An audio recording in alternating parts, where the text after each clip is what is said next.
وَلَقَدْ يَسَّرْنَا الْقُرْآنَ لِلذِّكْرِ فَهَلْ مِن مُّدَّكِرٍ۔ اور ہم نے قرآن کو سمجھنے کے لیے آسان کر دیا، تو کوئی ہے جو سوچے سمجھے۔ صوت القرآن، قرآن کی آواز۔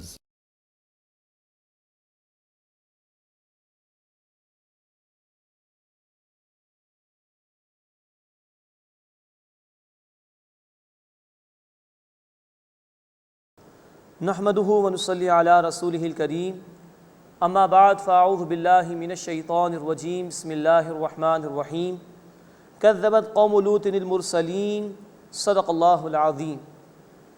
سورۃ الشعراء آیت نمبر 160 سے ہم اپنا مطالعہ شروع کر رہے ہیں۔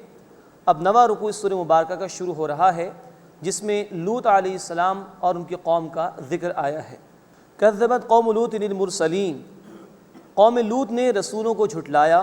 اذ قال لهم اخوهم لوط الا تتقون، یاد کرو جب کہ ان کے بھائی لوط علیہ السلام نے ان سے کہا کیا تم ڈرتے نہیں؟ انی لکم رسول امین، بے شک میں تمہارے لیے ایک امانت دار رسول ہوں۔ فاتقوا اللہ واطیعون، بس اللہ کا تقوی اختیار کرو اور میری اطاعت کرو۔ وما اسألکم علیہ من اجر، اور میں تم سے اس پر کوئی اجر نہیں مانگتا۔ ان اجری الا علی رب العالمین، میرا اجر تو تمام جہان والوں کے رب پر ہے، وہی عطا فرمائے گا۔ اتأتون الذکران من العالمین، کیا تم مردوں کے پاس آتے ہو تمام جہان والوں میں سے؟ مراد یہ کہ یہ قوم ہم جنس پرستی میں، ہومو سیکچولیٹی میں مبتلا تھی، اس پر متنبع کر رہے ہیں حضرت لوط علیہ السلام اپنی قوم کو۔ وَتَذَرُونَ مَا خَلَقَ لَكُمْ رَبُّكُم مِّنْ أَزْوَاجِكُمْ، اور تم چھوڑ دیتے ہو انہیں جو تمہارے رب نے تمہارے لیے تمہاری بیویاں پیدا کی ہیں، یعنی جو فطری طریقہ اللہ نے عطا فرمایا اس کو ترک کر کے تم آپس میں ہم جنس پرستی اختیار کر رہے ہو۔ بل انتم قوم عادون، بلکہ تم حد سے بڑھ جانے والے لوگ ہو۔ قالوا لئن لم تنتہی یا لوط لتکونن من المخرجین، وہ بولے کہ اے لوط علیہ السلام اگر تم باز نہ آئے تو ضرور نکال دیے جاؤ گے، یعنی کہ انہوں نے دھمکی دی کہ ہم آپ کو اپنی بستی سے نکال دیں گے۔ قال انی لعملکم من القالین، انہوں نے فرمایا کہ بے شک میں تمہارے اس فعل سے بیزار ہونے والا ہوں، میں برات کا اعلان کرتا ہوں۔ رب نجنی واہلی مما یعملون، انہوں نے دعا کی اے میرے رب مجھے اور میرے گھر والوں کو اس سے نجات عطا فرما، یعنی جو کچھ وہ برے عمل کر رہے ہیں ان اعمال سے، ان کی گندگی سے، اس کی برائی سے مجھے اور میرے گھر والوں کو نجات عطا فرما۔ فنجیناہ واہلہ اجمعین، تو ہم نے انہیں اور ان کے گھر والوں کو نجات عطا فرمائی، مراد ہے ان کی بیٹیاں۔ الا عجوزا فی الغابرین، سوائے ایک بڑھیا کے جو پیچھے رہ جانے والوں میں سے تھی، مراد ہے حضرت لوط علیہ السلام کی بیوی کی جو نافرمان تھی اور وہ بھی عذاب میں مبتلا کی گئی۔ ثم دمرنا الآخرین، پھر ہم نے دوسروں کو ہلاک کر دیا۔ وامطرنا علیہم مطرا، اور ہم نے ان پر بارش برسائی، مراد ہے کہ پتھروں کی بارش ان پر برسائی گئی۔ فساء مطر المنذرین، پس کیا ہی بری بارش ہے جو برسائی گئی ان پر جنہیں خبردار کیا گیا۔ ان فی ذلک لآیہ، بے شک اس میں ایک نشانی ہے۔ وما کان اکثرهم مؤمنین، اور ان میں سے اکثر ایمان لانے والے نہ تھے۔ وان ربک لہو العزیز الرحیم، اور بے شک اے نبی صلی اللہ علیہ وسلم آپ کا رب زبردست یعنی غالب ہے، مسلسل رحم فرمانے والا ہے۔ اس کے بعد 10واں رکوع سورہ مبارکہ کا شروع ہو رہا ہے، اس میں قوم شعیب کا ذکر ہے۔ کذب اصحاب الایکۃ المرسلین، ایکا والوں نے بھی رسولوں کو جھٹلایا۔ مدین والے جن کی طرف شعیب علیہ السلام کو بھیجا گیا تھا ان کی طرف اشارہ ہو رہا ہے۔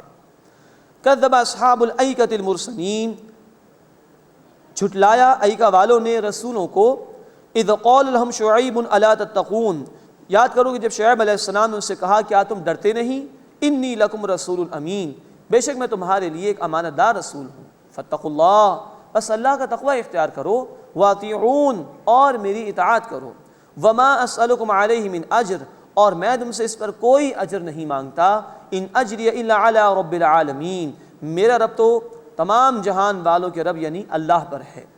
اوفوا الکیل ولا تکونوا من المخسرین، تم ناپ پورا کرو اور گھٹانے والوں میں سے مت ہو جاؤ۔ یہ قوم معاشی برائی میں مبتلا تھی، ناپ تول میں کمی کیا کرتی تھی۔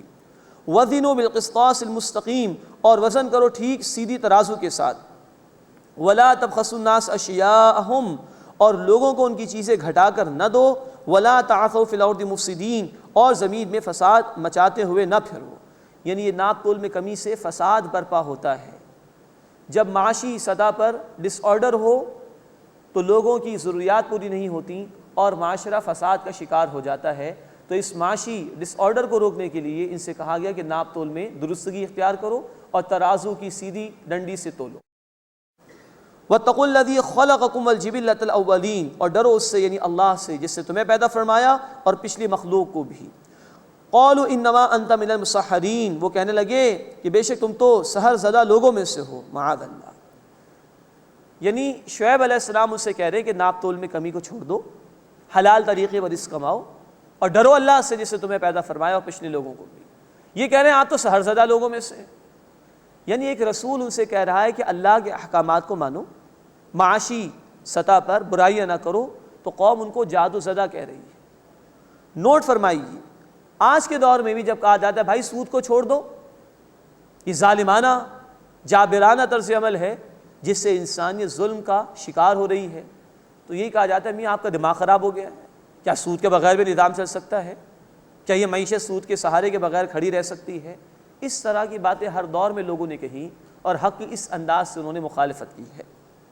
وَمَا أَنْتَ إِلَّا بَشَرٌ مِثْلُنَا، اور تم تو ہمارے جیسے ایک انسان ہو۔ وَإِن نَظُنُّكَ لَمِنَ الْكَاذِبِينَ، اور ہم تو تمہیں جھوٹوں میں سے گمان کرتے ہیں، معاذ اللہ۔ فَأَسْقِطْ عَلَيْنَا كِسَفًا مِنَ السَّمَاءِ، تو تم ہم پر آسمان کا ایک ٹکڑا گرا دو، إِن كُنتَ مِنَ الصَّادِقِينَ، اگر تم سچوں میں سے ہو۔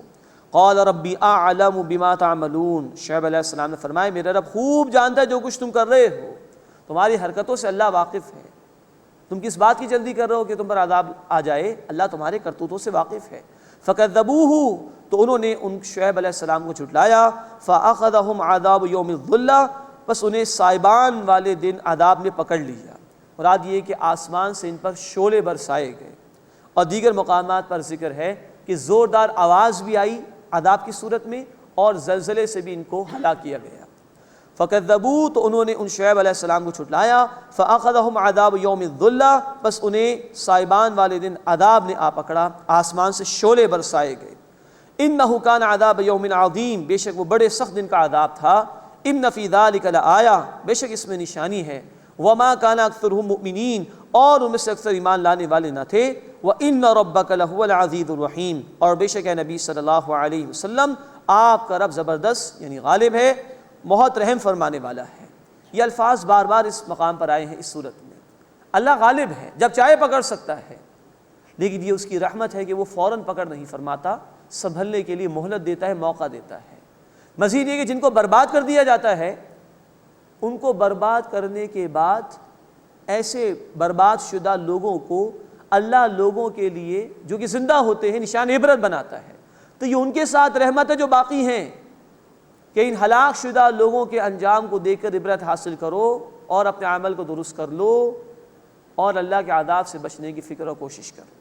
قرآن قصے کہانیوں کی کتاب نہیں، یہ واقعات جو قرآن نے بار بار بیان کیے لوگوں کی اصلاح کے لیے، عبرت کے لیے، تاکہ لوگ ان کو پڑھنے کے بعد، ان کو سمجھنے کے بعد عبرت حاصل کریں اور اللہ کی اطاعت اختیار کرنے کی کوشش کریں۔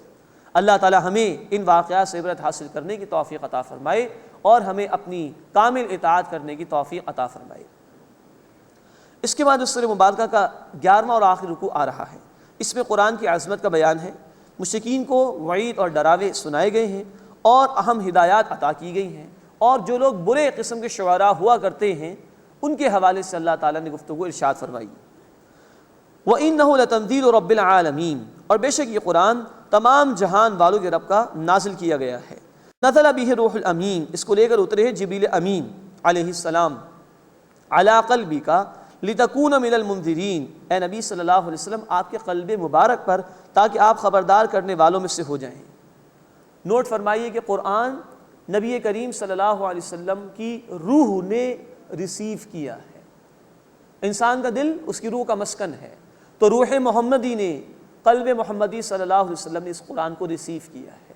لانے والے بھی روح الامین جبریل امین علیہ السلام، اور ریسیو کیا روح محمدی صلی اللہ علیہ وسلم نے، لیکن کیونکہ قلب روح کا مسکن ہے اسی لیے کہا گیا اعلیٰ قلبی کا، اے نبی صلی اللہ علیہ وسلم آپ کے قلب مبارک پر جبریل امین نے اس قرآن کو نازل کیا۔ لِتَكُونَ مِنَ الْمُنذِرِينَ، تاکہ آپ خبردار کرنے والوں میں سے ہو جائیں، بِلِسَانٍ عَرَبِيٍّ مُبِينٍ، روشن واضح عربی زبان میں۔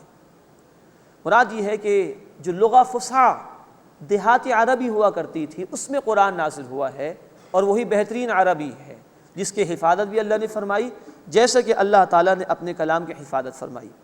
وَإِنَّهُ لَفِي ذُبُرِ الْأَوَّلِينَ، اور بے شک یہ پچھلے پیغمبروں کے صحیفوں میں بھی ہے۔ مراد یہ ہے کہ قرآن حکیم کوئی نئی دعوت پیش نہیں کر رہا، تمام رسولوں کی بنیادی دعوت ایک ہی تھی، توحید، رسالت اور آخرت کی۔ یہ قرآن بھی وہی دعوت پیش کر رہا ہے۔ مزید یہ کہ پچھلے رسولوں کی کتابوں میں اور ان کی تعلیمات میں آخری رسول صلی اللہ علیہ وسلم کا ذکر بھی موجود تھا، اور ان کو آخری کلام دیے جانے کا ذکر بھی موجود تھا۔ وَإِنَّهُ لَفِي ذُبُرِ الْأَوَّلِينَ، اور بے شک یہ قرآن پہلے پیغمبروں کے صحیفوں میں بھی ہے۔ اولم یکن لہم آیتن، کیا ان کے لیے ایک نشانی نہیں ہے، ان یعلمہ علماء بنی اسرائیل، کہ اسے جانتے ہیں بنی اسرائیل کے علماء۔ یہ مشرکین مکہ کو کہا جا رہا ہے کہ تم یہ جو قرآن کا انکار کر رہے ہو یہ کوئی نئی شے تو نہیں۔ اللہ نے ہر دور میں انسانیت کی ہدایت کے لیے اپنے رسولوں کو بھیجا، انہیں کتابیں عطا فرمائی۔ یہی معاملہ محمد کریم صلی اللہ علیہ وسلم کا بھی ہے۔ اور تم پوچھ سکتے ہو بنی اسرائیل کے لوگوں سے، مدینے میں یہود کے قبائل آباد تھے لیکن مکے والوں کا وہاں آنا جانا لگا رہتا تھا، مدینے سے لوگ مکے میں آتے تھے، تم ان سے پوچھ لو، وہ جانتے ہیں آخری رسول کو بھی ان کی کتابوں میں ان کی بشارات موجود ہیں۔ وَلَوْ نَزَّلْنَاهُ عَلَى بَعْضِ الْأَعْجَمِينَ، اور اگر ہم اسے یعنی قرآن کو کسی غیر عربی پر نازل کر دیتے جو قرآن کو جاننے والا نہ ہوتا، فَقَرَأَهُ عَلَيْهِمْ، پھر وہ ان کے سامنے پڑھتا بھی، مَا كَانُوا بِهِ مُؤْمِنِينَ، تب بھی وہ اس پر ایمان نہ لاتے۔ یعنی ابھی تو اعتراض کرتے کہ انہی کی زبان میں قرآن آیا، انہی میں سے ایک شخص یعنی محمد کریم صلی اللہ علیہ وسلم کو اللہ نے منتخب فرمایا اپنے رسالت کے لیے، یہ انکار کر رہے ہیں۔ اللہ اگر کسی غیر عربی عجمی کے اوپر نازل کر دیتا قرآن، اور وہ عجمی ہونے کے باوجود اتنا بہترین کلام عربی میں پیش کرتا، تب تو اور بڑی بات ہو جاتی، لیکن یہ پھر بھی مان کر نہ دیتے کیونکہ یہ ہر دھرمی پر آ چکے ہیں، فیصلہ کر چکے ہیں کہ یہ قبول نہیں کریں گے۔ كَذَلِكَ سَلَكْنَاهُ فِي قُلُوبِ الْمُجْرِمِينَ، اسی طرح ہم نے مجرموں کے دلوں میں انکار داخل کر دیا ہے۔ جنہوں نے جان بوجھ کے فیصلہ کیا اب ان کو ہدایت نہیں ملے گی، جو فیصلہ کر چکے کہ ہمیں گمراہی ہونا ہے، مخالفت ہی کرنی حق کی، اب ان کو حق کمی نہیں ملے گا۔ لا یؤمنون به حتی یروا العذاب العلیم، وہ اس پر ایمان نہیں لائیں گے جب تک کہ وہ دردناک عذاب نہ دیکھ لیں۔ فیأتیہم بغتۃ وہم لا یشعرون، تو ان پر اچانک آ جائے گا اور انہیں خبر بھی نہ ہوگی۔ فیقولوا، پھر وہ کہیں گے، هل نحن منذرون، کیا ہمیں مہلت دی جائے گی؟ افبعذابنا یستعجلون، بس کیا وہ ہمارے عذاب کو جلدی چاہتے ہیں؟ افرأیت ان متعناہم سنین، کیا آپ صلی اللہ علیہ وسلم نے غور نہیں فرمایا اگر ہم انہیں برسوں فائدہ پہنچائیں، ثم جاءہم ما كانوا یوعدون، پھر ان پر وہ پہنچے جس کا انہیں وعدہ دیا جاتا تھا، ما اغنی عنہم ما كانوا یمتعون، تو جس سے وہ فائدہ اٹھاتے تھے ان کے کیا کام آئے گا؟ یعنی کہ اگر آج عذاب آ جائے تو کوئی شے ان کو روکنے والی ہے؟ وما اہلکنا من قریۃ الا لہا منذرون ذکرا، اور ہم نے کسی بستی کو ہلاک نہیں کیا مگر اس کے لیے خبردار کرنے والے تھے، نصیحت کے لیے۔ مراد ہے کہ اللہ تعالیٰ نے ہر دور میں انسانوں کے لیے رسولوں کو بھیجا ہے، اس سے پہلے عذاب نہیں آتا۔ سورہ بنی اسرائیل آیت نمبر 15 میں الفاظ ہیں، وما كنا معذبین حتی نبعث رسولا، اور ہم عذاب دینے والے نہیں جب تک کہ ہم رسول کو مبعوث نہ کر دیں۔ تو اللہ تعالیٰ فرما رہے ہیں کہ وما اہلکنا من قریۃ الا لہا منذرون ذکرا، اور ہم نے کسی بستی کو ہلاک نہیں کیا مگر اس کے لیے خبردار کرنے والے تھے، نصیحت کے لیے۔ وما كنا ظالمین، اور ہم ظلم کرنے والے نہیں تھے۔ وما تنزلت به الشیاطین، اور اس قرآن کو شیاطین لے کر نہیں اترتے۔ وما ينبغي لهم وما يستطيعون، اور وہ اس کے قابل بھی نہیں اور نہ وہ ایسا کر سکتے ہیں۔ انہم عن السمع لمعذولون، بے شک وہ سننے کے مقام سے دور کر دیے گئے ہیں۔ اب یہ اصل میں مشرکین مکہ اعتراض کرتے تھے نبی صلی اللہ علیہ وسلم کے حوالے سے کہ ان کو تو جنون ہو گیا ہے، ان پر تو کچھ شیاطین لے کر آ جاتے کچھ چیزیں، معاذ اللہ۔ اس کا اللہ تعالیٰ انکار فرما رہے ہیں، اس قرآن کو شیاطین لے کر نہیں اترتے، اللہ نے اپنے وحی کی خاص حفاظت فرمائی ہے، یہ شیاطین اس کے سننے سے محروم کر دیے گئے ہیں۔ فلا تدعوا مع اللہ الہا آخر، بس اللہ کے ساتھ کسی اور معبود کو نہ پکارو، فتکون من المعذبین، بس تم ہو جاؤ گے عذاب دیے گئے لوگوں میں سے۔ یہ ہر ایک کو منع کیا جا رہا ہے۔ نوٹ فرمائیے کہ اس طرح کے مقامات پر خطاب ہوتا ہے رسول کریم صلی اللہ علیہ وسلم سے، جیسے کہ اگلی آیت بھی آ رہی ہے، لیکن دوسروں کو سنایا جاتا ہے تو یہاں دیگر لوگوں کو شرک سے منع کیا جا رہا ہے۔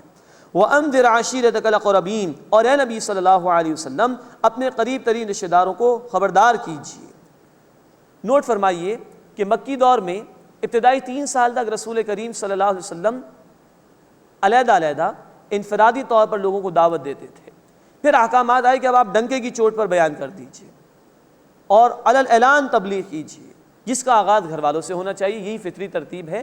تو اللہ کے رسول صلی اللہ علیہ وسلم کو بھی کہا گیا کہ اے نبی صلی اللہ علیہ وسلم آپ اپنے قریب ترین رشتہ داروں کو خبردار کیجیے۔ چنانچہ آپ صلی اللہ علیہ وسلم نے اپنے خاندان والوں کی دعوت بھی کی اور ان کے سامنے دین کی بات رکھی۔ پہلی مرتبہ انہوں نے بات نہیں مانی، دوسری مرتبہ سننے کو تیار ہوئے، لیکن ابو لہب بدبخت نے کہا کہ اے محمد صلی اللہ علیہ وسلم تمہارے ہاتھ ٹوٹ جائیں، کیا تم نے اس لیے ہمیں بلایا کہ ہم ایک اللہ کی عبادت کرنے والے ہو جائیں؟ معاذ اللہ، اتنی مخالفت کی۔ مزید اللہ کے رسول صلی اللہ علیہ وسلم نے گھر والوں سے کہا، بخاری شریف کی حدیث ہے، اے صفیہ محمد کی پھپھی رضی اللہ تعالی عنہا صلی اللہ علیہ وسلم، اپنے آپ کو جہنم کی آگ سے بچاؤ، کل میں تمہارے کسی کام آنے والا نہیں۔ اے فاطمہ رضی اللہ تعالی عنہا، محمد صلی اللہ علیہ وسلم کی بیٹی، اپنے آپ کو جہنم کی آگ سے بچاؤ، کل میں کسی کام آنے والا نہیں ہوں تمہارے۔ کہیں فرمایا جو چاہیے مجھ سے یہاں لے لو، مانگ لو، کل میں آخرت میں تمہارے کام آنے والا نہیں۔ یہی کام ہے جو ہمیں اپنے گھر والوں میں بھی کرنا ہے۔ قرآن ہمیں بھی کہتا ہے، سورہ تحریم آیت نمبر 6، یا ایھا الذین آمنوا قوا انفسکم واہلیکم نارا، اے وہ لوگ جو ایمان لائے ہو، اپنے آپ کو اور اپنے گھر والوں کو جہنم کی آگ سے بچاؤ۔ ان تک بھی پیغام پہنچانا یہ ہماری ذمہ داری ہے۔ اللہ ہمیں یہ ذمہ داری ادا کرنے کی توفیق عطا فرمائے۔ وَأَنذِرْ عَشِيرَتَكَ الْأَقْرَبِينَ، اور اے نبی صلی اللہ علیہ وسلم اپنے قریب ترین رشتہ داروں کو خبردار کیجیے۔ وَاخْفِضْ جَنَاحَكَ لِمَنِ اتَّبَعَكَ مِنَ الْمُؤْمِنِينَ، اور آپ صلی اللہ علیہ وسلم ان کے لیے اپنے بازو جھکا دیں جنہوں نے اہل ایمان میں سے آپ کی پیروی کی ہے۔ مراد یہ کہ ان کے ساتھ شفقت اختیار کیجیے، ان کی طرف توجہ فرمائیے، التفات کیجیے۔ فَإِنْ عَصَوْكَ، پھر اگر وہ لوگ اے نبی صلی اللہ علیہ وسلم آپ کی نافرمانی کریں، فَقُلْ إِنِّي بَرِيءٌ مِّمَّا تَعْمَلُونَ، تو آپ فرما دیجئے بے شک جو کچھ تم کرتے ہو میں اس سے بیزار ہوں، بری ذمہ ہوں۔ وَتَوَكَّلْ عَلَى الْعَزِيزِ الرَّحِيمِ، اور بھروسہ کیجئے اس اللہ پر جو زبردست ہے، رحم فرمانے والا ہے۔ الَّذِي يَرَاكَ حِينَ تَقُومُ، وہ آپ کو دیکھتا ہے جب آپ کھڑے ہوتے ہیں۔ مراد جب آپ نماز کے لیے کھڑے ہوتے ہیں یا دین کی محنت کے لیے کھڑے ہوتے ہیں، اللہ آپ کو دیکھتا ہے۔ یہ التفات ہے اللہ کا اپنے حبیب صلی اللہ علیہ وسلم کی طرف۔ وَتَقَلُّبَكَ فِي السَّاجِدِينَ، اور آپ کا نمازیوں میں سجدے کرنے والوں میں پھرنا بھی اللہ دیکھتا ہے۔ مراد یہ کہ آپ صلی اللہ علیہ وسلم جب جماعت کی نماز میں ہوتے ہیں تب بھی اللہ آپ کو دیکھتا ہے، یا آپ صلی اللہ علیہ وسلم رات کے وقت اپنے صحابہ کی خبر گیری فرماتے تھے، کون کس طرح اللہ کے حضور کھڑا ہے، اللہ کو پکار رہا ہے، اللہ سے مناجات کر رہا ہے، تو آپ صلی اللہ علیہ وسلم صحابہ کی خبر گیری فرماتے تھے، اس کی طرف اشارہ ہے۔ وَتَقَلُّبَكَ فِي السَّاجِدِينَ، اور نمازیوں میں سجدہ کرنے والوں میں آپ کا پھرنا اللہ اسے بھی دیکھتا ہے۔ إِنَّهُ هُوَ السَّمِيعُ الْعَلِيمُ، بے شک وہ اللہ خوب سننے والا، خوب علم رکھنے والا ہے۔ هَلْ أُنَبِّئُكُمْ عَلَى مَنْ تَنَزَّلُ الشَّيَاطِينُ، کیا میں تمہیں بتاؤں کہ کس پر شیاطین اترتے ہیں؟ اب وہ جو اعتراض کیا تھا کہ شیطان قرآن لے کر اترتے معاذ اللہ، اس کی نفی کرتے ہوئے اب اللہ جواب دے رہے ہیں۔ تنزل علی کل افاک اثیم، وہ اترتے ہیں ہر بہتان لگانے والے گناہ گار پر۔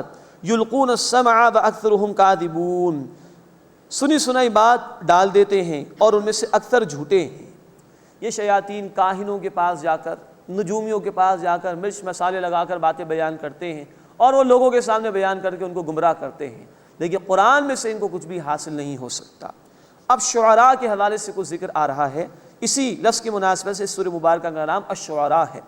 وَالشُّعَرَاءُ يَتَّبِعُهُمُ الْغَاوُونَ، اور شعراء ان کی پیروی گمراہ لوگ کرتے ہیں۔ أَلَمْ تَرَ أَنَّهُمْ فِي كُلِّ وَادٍ يَهِيمُونَ، کیا تم نے نہیں دیکھا کہ وہ ہر وادی میں سرگرداں پھرتے ہیں، کبھی ادھر کی باتیں کبھی ادھر کی باتیں، کبھی ہوش بھی نہیں ہوتا۔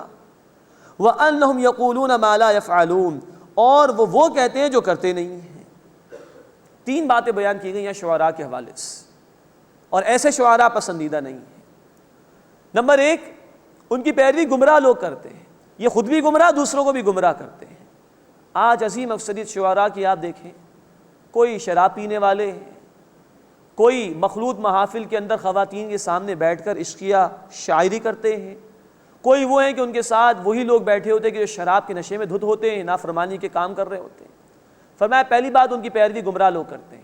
دوسری بات وہ ادھر ادھر کی باتیں کرتے ہیں، کبھی آسمان کی بات ہو گئی، کبھی زمین کی بات ہو گئی، کبھی مشرق کی طرف چلے گئے، کبھی مغرب کی طرف چلے گئے، باتوں میں تضاد ہوتا ہے اور الٹی سیدھی ہانکتے رہتے ہیں۔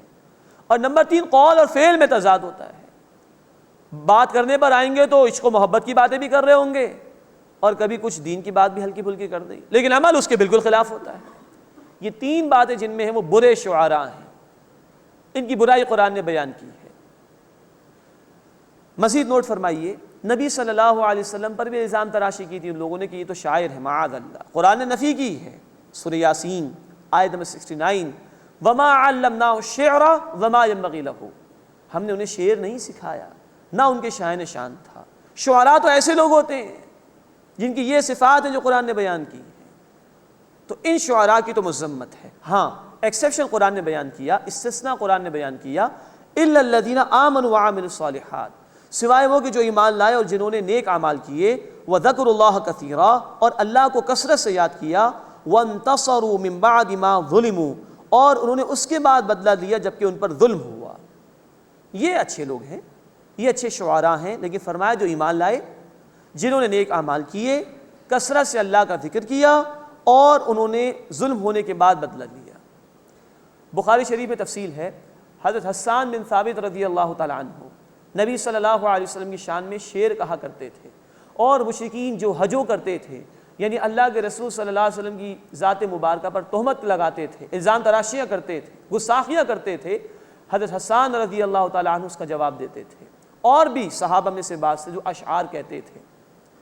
چنانچہ نوٹ فرمائیے کہ شعر ان اٹ سیلف برا نہیں ہے، شعراء برے ہو سکتے ہیں، اچھے شعراء بھی ہو سکتے ہیں۔ تو اللہ کے رسول صلی اللہ علیہ وسلم کی حدیث بھی ہے بخاری شریف میں، ان من الشعر لحکمہ، بے شک اشعار میں حکمت بھی ہوتی ہے، وَإِنَّ مِنَ الْبَيَانِ لَسِحْرًا، اور بیان بعض ایسے ہوتے ہیں جو جادو کا سا اثر کرتے ہیں۔ تو وہ اشعار جو وہ لوگ کہتے ہوں جو ایمان لائیں، نیک اعمال کریں، اللہ کا ذکر کرنے والے ہوں، کوئی ظلم ہوا تو اس کا جواب دینے والے ہوں، ایسے شعراء بھی برے نہیں، ایسے اشعار بھی برے نہیں۔ تو وہ شاعری کی جس سے اللہ یاد آئے، اللہ کی حمد بیان ہو، اللہ کے حبیب صلی اللہ علیہ وسلم کی تعریف بیان ہو، اچھے الفاظ ہوں، عمدہ شاعری ہو، نیک لوگ پیش کرے تو کوئی حرج کی بات نہیں۔ وَسَيَعْلَمُ الَّذِينَ ظَلَمُوا أَيَّ مُنْقَلَبٍ يَنْقَلِبُونَ، اور جن لوگوں نے ظلم کیا وہ عنقریب جان لیں گے کہ کس جگہ انہیں لوٹ کر جانا ہے، یعنی ان کا انجام انہیں دکھا دیا جائے گا۔ بسم اللہ الرحمن الرحیم، طاسین، تلک آیات القرآن و کتاب مبین۔ اب سورۃ النمل کا آغاز ہو رہا ہے۔ یہ سورہ مبارکہ بھی مکی صورت ہے، اور اس میں اللہ کی نعمتوں کا بیان بھی ہے، یعنی تذکیر بھی آلاء اللہ، انباء الرسل کا ذکر بھی ہے، یعنی رسولوں کے حالات، اور قصص النبیین کا بیان بھی ہے، یعنی رسولوں یا انبیاء کے ذاتی حالات کا ذکر۔ یہ تینوں مضامین اس سورہ مبارکہ میں انشاءاللہ ہم دیکھیں گے۔ پہلے رکوع میں اہل ایمان کی عمدہ صفات کا ذکر ہے، اور موسیٰ علیہ السلام کا واقعہ بیان ہوا ہے جب وہ مدین سے تشریف لا رہے تھے۔ طاسین، یہ حروف مقطعات ہیں، انہیں علیحدہ علیحدہ پڑھا جاتا ہے، اصل معنی اللہ ہی کے علم میں ہے۔ تلک آیات القرآن و کتاب مبین، یہ آیات ہے قرآن اور واضح کتاب کی۔ ہدی و بشریٰ للمؤمنین، ہدایت اور خوشخبری ہے اہل ایمان کے لیے۔ الذین یقیمون الصلاۃ، جو نماز قائم کرتے ہیں، ویؤتون الزکاۃ، اور زکوٰۃ ادا کرتے ہیں، وہم بالآخرۃ ہم یوقنون، اور آخرت پر وہ یقین رکھتے ہیں۔ یہی صفات سورۃ البقرہ کے بالکل شروع میں آئی ہیں متقین کے حوالے سے۔ ان الذین لا یؤمنون بالآخرہ، بے شک جو لوگ آخرت پر ایمان نہیں رکھتے، زینا لہم اعمالہم، ہم نے انہیں ان کے اعمال مزین کر کے دکھا دیے، فہم یعمہون، بس وہ بھٹکتے پھرتے ہیں۔ یعنی اگر آخرت پر یقین نہ ہو، آخرت کا عقیدہ کمزور ہو، تو انسان دنیا میں مگن ہو کر رہ جاتا ہے، اور یہاں کی برائیاں بھی بڑی خوشنما نظر آتی ہیں اس کو۔ اولئک الذین لہم سوء العذاب، یہی وہ لوگ ہیں جن کے لیے برا عذاب ہے، وہم فی الآخرۃ ہم الاخسرون، اور وہ آخرت میں سب سے بڑھ کر خسارہ اٹھانے والے ہیں۔ اللہ ہمیں آگ کے عذاب سے اور آخرت کے عذاب سے محفوظ فرمائے۔ وَإِنَّكَ لَتُلَقَّى الْقُرْآنَ مِن لَّدُنْ حَكِيمٍ عَلِيمٍ، اور اے نبی صلی اللہ علیہ وسلم، بے شک آپ کو قرآن حکیم، حکمت والے اور علم والے اللہ کی طرف سے دیا جاتا ہے۔ اب موسیٰ علیہ السلام کا ذکر آ رہا ہے جب وہ مدین سے واپس آ رہے تھے۔ یہ حالات ہم سورہ طٰہٰ کے آغاز میں بھی پڑھ چکے ہیں۔ اذ قال موسیٰ لأہلہ انی آنست نارا، یاد کرو جب موسیٰ علیہ السلام نے اپنے گھر والوں سے کہا بے شک میں نے ایک آگ دیکھی ہے، سآتیکم منہا بخبر، میں ابھی تمہارے پاس اس کی کوئی خبر لاتا ہوں، او آتیکم بشہاب قبس لعلکم تصطلون، یا آگ کا انگارہ تمہارے پاس لاتا ہوں تاکہ تم سیک سکو، حرارت حاصل کر سکو۔ فلما جاءہا نودیا، پس جب وہ آگ کے پاس آئے تو پکارا گیا، انبورک من فی النار، کہ جو آگ میں ہے وہ برکت دیا گیا ہے، ومن حولہا، اور جو اس کے آس پاس ہے یعنی ماحول میں۔ نوٹ فرمائی کہ اس مقام پر اللہ نے کلام فرمایا ہے حضرت موسیٰ علیہ السلام سے، لیکن یہاں حجاب تھا، اور مسلم شریف کی روایت ہے اللہ کا حجاب نور ہے، اس پورے ماحول میں نور ہی نور تھا، لیکن یہ نور ہی اللہ کا حجاب ہے۔ اور حدیث مسلم شریف کی اللہ کے رسول صلی اللہ علیہ وسلم نے فرمایا اگر اللہ کا حجاب بے نقاب ہو جائے تو تمام مخلوقات جل کر ختم ہو جائے۔ تو اللہ حجاب میں ہے، اور یہ بات متشابہات میں سے اس کی اصل حقیقت اللہ ہی جانتا ہے، اسی کے قرآن نے کہا سورۃ الشورى آیت نمبر 11، لیس کمثلہ شیء، اللہ کی مثال کی مانند بھی کوئی شے نہیں ہے، ہم اس کی ذات کا کما حق کوئی ادراک نہیں کر سکتے۔ تو یہاں ایک خاص تجلی تھی جو اللہ نے نازل فرمائی تھی، انبورک من فی النار ومن حولہا، کہ برکت دیا گیا ہے وہ جو اس آگ میں ہے اور جو کچھ اس کے ارد گرد یعنی ماحول میں ہے۔ وسبحان اللہ رب العالمین، اور پاک ہے اللہ تمام جہان والوں کا رب۔ یا موسیٰ، اے موسیٰ، انہ انا اللہ العزیز الحکیم، بے شک میں اللہ غالب حکمت والا ہوں۔ والق عصاک، اور تم اپنا عصا ڈال دو۔ فلما رآہا تہتز کأنہا جان، بس جب اسے لہراتا ہوا دیکھا تو گویا وہ سانپ ہے۔ ولا مدبرا، تو موسیٰ پیٹھ پھیر کر لوٹ گئے۔ ولم یعقب، اور انہوں نے مڑ کر بھی نہیں دیکھا۔ یا موسیٰ لا تخف، ارشاد ہوا اے موسیٰ ڈرو نہیں، انی لا یخاف لدی المرسلون، بے شک میرے پاس رسول خوف نہیں کھایا کرتے، رسول تو میری نگرانی میں ہوتے، پریشان نہ ہو۔ یہ بشری تقاضے کے تحت ہوا تھا، پہلے تو وہ لاٹھی ان کے پاس ہوا کرتی تھی، اب ایک دم سے وہ سانپ بن گیا ہے، تو فرمایا کہ میرے پاس رسول خوف نہیں کھاتے۔ نوٹ فرمائی یہاں سانپ کے الفاظ آئے ہیں، دیگر مقامات پر اس کو اژدہا کہا گیا ہے، ثعبان کے الفاظ آئے ہیں، تو نوٹ فرمائی کہ جسامت کے اعتبار سے وہ اژدہے کے مانند، اپنی سپیڈ اور تیز رفتاری کے حوالے سے وہ سانپ کی طرح تیز تھا۔ یہ معجزانہ کیفیات تھی جو اللہ نے معجزے کے طور پر عطا فرمائی حضرت موسیٰ علیہ السلام کو۔ انی لا یخاف لدی المرسلون، بے شک میرے پاس رسول خوف نہیں کھاتے، الا من ظلم ثم بدل حسنا بعد سوء، مگر یہ کہ جس سے ظلم کیا پھر اس نے برائی کے بعد بھلائی سے بدل دیا، فانی غفور رحیم، تو بے شک میں بہت بخشنے والا مسلسل رحم فرمانے والا ہوں۔ یعنی اگر آدمی گناہ کر لے لیکن وہ سچی توبہ کر لے اور گناہ کے بعد نیکی پر آ جائے تو اللہ توبہ قبول فرماتا ہے، بخشنے والا مسلسل رحم فرمانے والا ہے۔ وادخل یدک فی جیبک، اور اپنے ہاتھ کو اپنے گریبان میں ڈالو، تخرج بیضاء من غیر سوء، وہ کسی عیب کے بغیر سفید روشن ہو کر نکلے گا، فی 9 آیات الی فرعون وقومہ، یہ 9 نشانیوں میں سے 2 ہیں فرعون اور اس کی قوم کی طرف۔ ان 2 معجزات کا ذکر بار بار آیا کہ یہ عصا اژدہا بن جائے اور چمکتا ہوا ہاتھ، باقی 7 کا ذکر آیا ہے سورۃ الاعراف آیت نمبر 130 اور سورۃ الاعراف آیت نمبر 133 میں۔ انہم کانوا قوما فاسقین، بے شک وہ نافرمان لوگ ہیں۔ فلما جاءتہم آیاتنا مبصرۃ، پھر جب ان کے پاس آئیں آنکھیں کھول دینے والی ہماری نشانیاں، قالوا ھذا سحر مبین، وہ بولے یہ کھلا جادو ہے۔ وجحدوا بها واستيقنتها انفسهم ظلما وعلوا، اور انہوں نے ان نشانیوں کا انکار کیا حالانکہ ان کے دلوں نے ان کو مان لیا، ظلم اور تکبر کے ساتھ انہوں نے انکار کر دیا۔ یعنی اللہ تعالیٰ نے یہاں پر وہ کیفیت بیان کی ہے جو نفاق کے بالکل الٹ ہے۔ نفاق یہ ہوتا ہے کہ آدمی زبان سے ایمان لاتا ہے، دل میں نہیں مانتا۔ یہاں یہ تھا کہ فرعون اور آل فرعون اس کے درباری وغیرہ وہ دیکھ چکے نشانیوں کو، دل مان چکے، لیکن زبان سے انہوں نے انکار کیا کہ پھر ہماری یہ سرداری ختم ہو جائے گی، ہمارا اقتدار ختم ہو جائے گا، ہم بڑے سمجھے جاتے ہیں، ہماری بڑائی ختم ہو جائے گی۔ وَجَحَدُوا بِهَا وَاسْتَيْقَنَتْهَا أَنفُسُهُمْ ظُلْمًا وَعُلُوًّا، اور انہوں نے ظلم اور تکبر کرتے ہوئے ان نشانیوں کا انکار کیا حالانکہ ان کے دلوں کو اس کا یقین تھا۔ فانظر کیف کان عاقبۃ المفسدین، پس دیکھو فساد کرنے والوں کا انجام کیسا ہوا۔ اس کے بعد اس سورہ مبارکہ کا دوسرا رکوع آ رہا ہے، قصص النبیین، یعنی انبیاء کے کچھ ذاتی حالات کا بھی ذکر ہے۔ اس مقام پر داؤد علیہ السلام اور سلیمان علیہ السلام کا ذکر ہے، اور سلیمان علیہ السلام کی خاص بادشاہت اور ان کے اختیارات کو اللہ تعالیٰ نے بیان فرمایا، اور قوم سبا جو کہ ایک نافرمان قوم تھی اس کا بھی ذکر آیا ہے۔ وَلَقَدْ آتَيْنَا دَاوُودَ وَسُلَيْمَانَ عِلْمًا، اور یقیناً ہم نے داؤد علیہ السلام اور سلیمان علیہ السلام کو بڑا علم عطا فرمایا۔ وَقَالَ الْحَمْدُ لِلَّهِ الَّذِي فَضَّلَنَا عَلَى كَثِيرٍ مِّنْ عِبَادِهِ الْمُؤْمِنِينَ، اور انہوں نے کہا کہ تمام شکر اللہ کے لیے ہے جس نے ہمیں فضیلت دی اپنے بہت سے مومن بندوں پر۔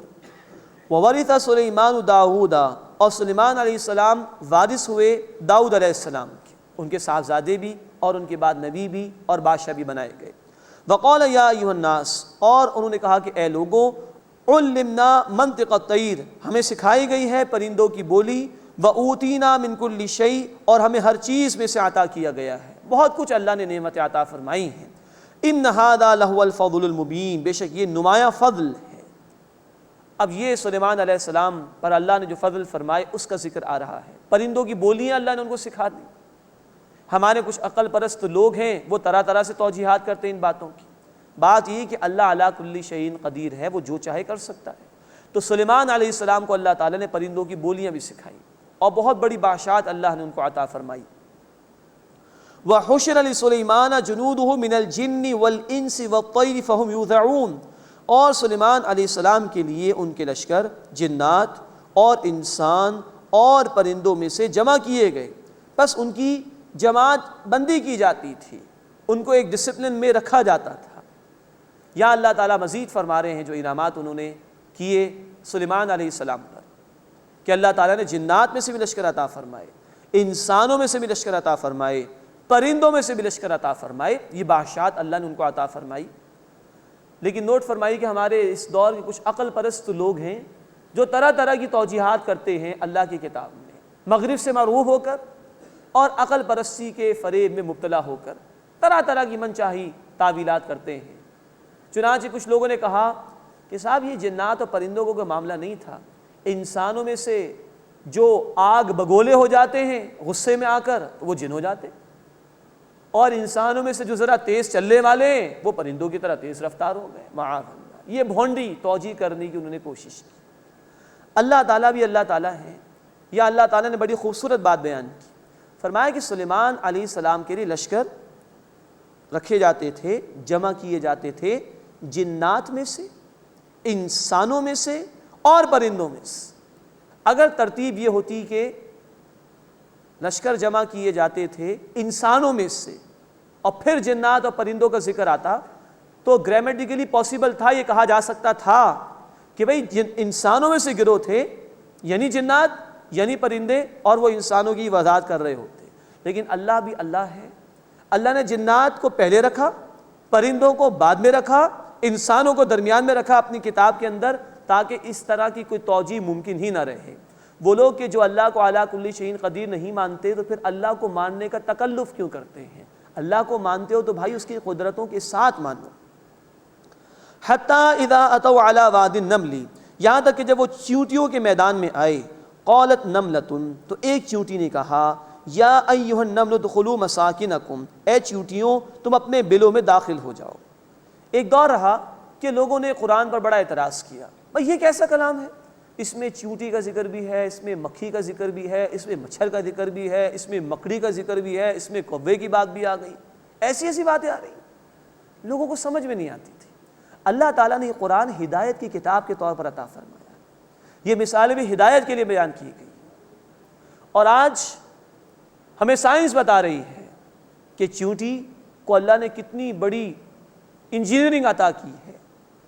یہی چیونٹیاں ہیں جن کے اندر پورا کمیونیکیشن کا پروسیس موجود ہے، یہی چیونٹیاں ہیں جن کے ہاں پورا ایک ڈسپلن موجود ہوتا ہے، ان کے ہاں اپنے کھانے کے ذرات کو علیحدہ اسٹاک کرنے کے لیے الگ مقامات ہوتے ہیں، ان مقامات پر باقاعدہ ان کی فورسز ہوتی ہیں، اگر کوئی ذرات خراب ہو رہے ہوتے ہیں تو ان کو وہاں سے ہٹا دیا جاتا ہے، ہر قسم کی کیٹیگری کی چیزیں اور ذرات کو علیحدہ رکھا جاتا ہے۔ بیماروں کے علاج کے لیے علیحدہ مقام ہوا کرتا ہے، نئی چیونٹیوں کی پیدائش کے لیے علیحدہ مقام ہوا کرتا ہے۔ اتنا کچھ اللہ نے اس چیونٹی کو عطا کیا ہے۔ لوگ کہتے ہیں کہ قرآن کیسی کیسی باتیں بیان کر رہے ہیں، معاذ اللہ ثم معاذ اللہ۔ قالت نملۃ، تو ایک چیونٹی نے کہا، یا ایھا النمل ادخلوا مساکنکم، اے چیونٹیوں تم اپنے بلوں میں داخل ہو جاؤ، لا یحطمنکم سلیمان وجنودہ، کہیں سلیمان اور ان کا لشکر تمہیں روند نہ ڈالے، وہم لا یشعرون، جبکہ انہیں خبر بھی نہ ہو۔ فتبسم ضاحکا من قولھا، تو وہ ہنستے ہوئے مسکرائے اس کی بات سے، وقال، اور انہوں نے دعا کی۔ اب یہ سن لیا تھا سلیمان علیہ السلام نے، اللہ نے یہ صلاحیت ان کو عطا فرمائی تھی، تو اب اللہ کا شکر ادا کرنے کے لیے دعا گو ہو رہے ہیں۔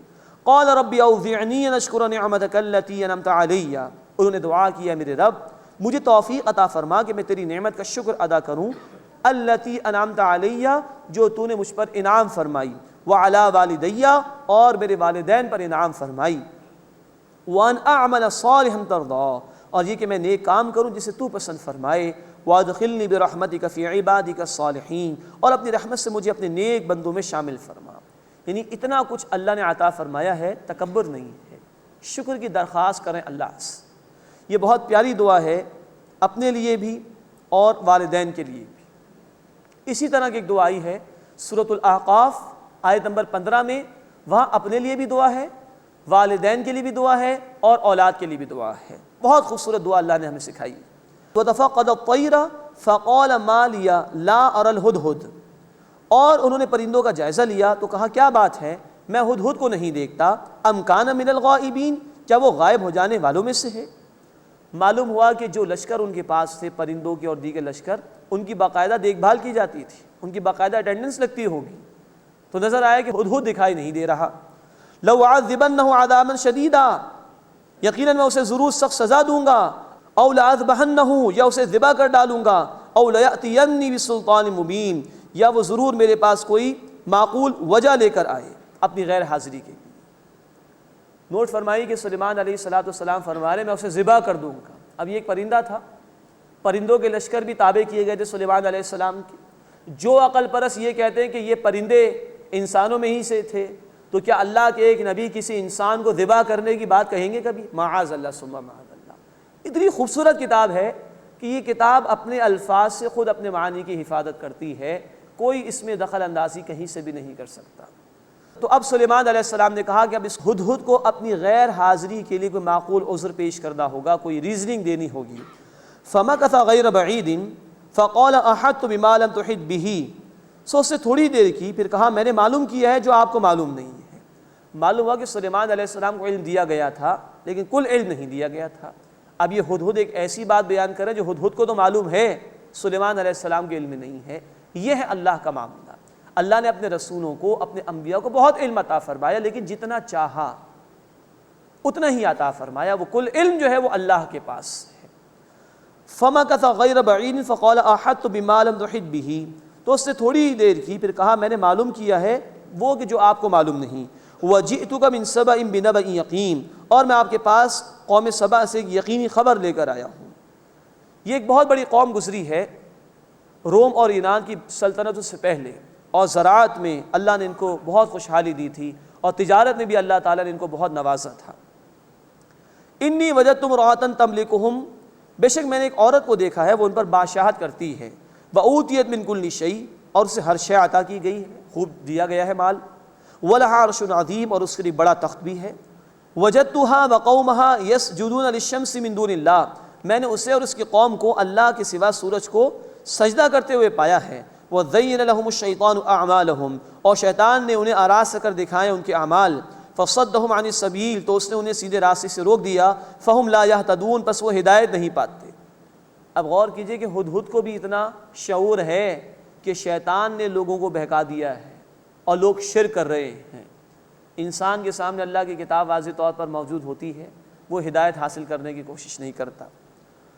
اللہ یسجد للہ الذی یخرج الخبأ فی السماوات والارض، وہ اللہ کو سجدہ کیوں نہیں کرتے کہ جو آسمانوں اور زمین میں چھپی ہوئی چیزوں کو نکالتا ہے، وَيَعْلَمُ مَا تُخْفُونَ وَمَا تُعْلِنُونَ، اور جانتا ہے جو کچھ تم چھپاتے ہو اور جو کچھ تم ظاہر کرتے ہو۔ اللہ لا الہ الا ہو، اللہ اس کے سوا کوئی عبادت کے لائق نہیں، رب العرش العظیم، وہ عرش عظیم کا مالک ہے۔ قال سننظر اصدقت ام کنت من الکاذبین، سلیمان علیہ السلام نے فرمایا کہ ابھی ہم دیکھ لیں گے کیا تو نے سچ کہا ہے یا تو جھوٹوں میں سے ہے۔ مراد یہ کہ تم کہیں بہانے تو نہیں بنا رہے اپنی غیر حاضری کے لیے، ہم دیکھیں گے۔ اذهب بکتابی ھذا فالقه الیہم، میرا یہ خط لے کر جاؤ بس یہ ان کی طرف ڈال دو، ثم تول عنہم، پھر ان سے لوٹ آؤ، فانظر ماذا یرجعون، پھر دیکھو وہ کیا جواب دیتے ہیں۔ قالت یا ایھا الملأ انی القی الی کتاب کریم، وہ عورت کہنے لگی، بلقیس اس کا نام مشہور ہو گیا ہے بائبل کی روایات کے مطابق۔ قالت یا ایھا الملأ انی القی الی کتاب کریم، اس عورت نے کہا کہ اے سرداروں، بے شک میری طرف ایک بڑا ہی باوقعت، ایک بڑی عزت والا خط ڈالا گیا ہے۔ انہ من سلیمان، بے شک وہ سلیمان علیہ السلام کی طرف سے ہے۔ وَإِنَّهُ بسم اللہ الرحمن الرحیم، اور بے شک وہ یوں ہے کہ اللہ کے نام سے جو بہت رحم فرمانے والا، مسلسل رحم فرمانے والا ہے۔ اللہ تعالی علیہ وأتونی مسلمین، اور یہ کہ میرے مقابلے میں سرکشی نہ کرو اور میرے پاس فرما بردار ہو کر آ جاؤ۔ اب دیکھیے قرآن حکیم قصوں کی کتاب تو نہیں کہ بتایا جائے کہ ہدہد کتنی دیر چلتا رہا ہوگا، کس وقت وہ پہنچا ہوگا، بلقیس کے محل میں کتنے لوگ ہوں گے، یہاں کتنے سردار اس کے سامنے موجود ہوں گے۔ قرآن یہ باتیں بیان نہیں کرتا، یہ تو ہدایت کی کتاب ہے، اتنا کچھ یہ ہمارے سامنے رہتا ہے کہ جس میں ہدایت کا سامان ہمارے لیے موجود ہے۔ اور مزید یہاں پر معلوم ہوا کہ یہ آیت مبارکہ آیت نمبر 30، اس میں قرآن حکیم میں کسی صورت میں پوری کی پوری بسم اللہ آ گئی، بسم اللہ الرحمن الرحیم۔ اور یہ بھی معلوم ہوا کہ خط کا آغاز اسی طرح ہونا چاہیے کہ اللہ رب العزت کے نام سے ہمیں اپنے خطوط کا آغاز کرنا چاہیے۔ مزید نوٹ فرمائیے کہ ٹو دی پوائنٹ خط لکھا ہے سلیمان علیہ السلام نے، اور آج کل کی کمیونیکیشن اسکلز کی کلاسز میں بھی اب یہی بات بیان کی جاتی ہے کہ شارٹ ہونا چاہیے ہمارا میسیج۔ زندگی بڑی فاسٹ ہو گئی ہے، لوگوں کے پاس اتنا وقت نہیں کہ لمبے چوڑے خطوط پڑھیں۔ یہاں بھی آپ دیکھ لیجئے ٹو دی پوائنٹ بات لکھی، انہ من سلیمان، بے شک وہ سلیمان کی طرف سے ان کا نام لکھا ہوگا، وَإِنَّهُ بسم اللہ الرحمن الرحیم، اور بے شک وہ یوں ہے اللہ کے نام سے جو بہت رحم فرمانے والا، مسلسل رحم فرمانے والا ہے۔ اللہ تعالی علیہ وأتونی مسلمین، اور یہ کہ میرے مقابلے میں سرکشی نہ کرو اور میرے پاس فرما بردار ہو کر آ جاؤ۔ تو یہ واحد مقام ہے قرآن حکیم میں جہاں کسی صورت کے درمیان میں بسم اللہ الرحمن الرحیم آئی ہے۔ خواہ خطوط کا معاملہ ہو یا کوئی بھی کام ہو، اس کا آغاز ہمیں اللہ کے نام سے کرنا چاہیے۔ سورہ العلق جس کی پہلی وحی نازل ہوئی رسول اکرم صلی اللہ علیہ وسلم پر، اقرأ بسم ربک الذی خلق، اس میں بھی اللہ کے نام کے ساتھ آغاز کرنے کے لیے کہا گیا کہ پڑھیے اپنے رب کے نام سے جس نے تخلیق فرمائی۔ تو ہر کام جو کہ جائز کام ہو یقیناً اس کا آغاز بسم اللہ سے ہونا چاہیے۔ اللہ کے حبیب صلی اللہ علیہ وسلم کی حدیث ہے کہ وہ کام کہ جس کے آغاز میں بسم اللہ نہ پڑھی جائے وہ بے برکت رہتا ہے۔ اور آدمی اگر عادت بنا لے کہ ہر کام شروع کرتے ہوئے بسم اللہ پڑھنی ہے مجھے، تو پھر وہ ناجائز کاموں سے بچ جائے انشاءاللہ تعالی۔ اسی کی عادت ہے کہ کام شروع کرنا ہے بسم اللہ پڑھ کے، تو ناجائز کام تو بسم اللہ پڑھ کے شروع نہیں ہو سکتا، تو یاد آ جائے گا تو وہ نافرمانی کے کام سے بھی بچ جائے گا۔ اللہ تعالی ہمیں اپنے احکامات پر عمل کی توفیق عطا فرمائے۔ وآخر دعوانا ان الحمد للہ رب العالمین۔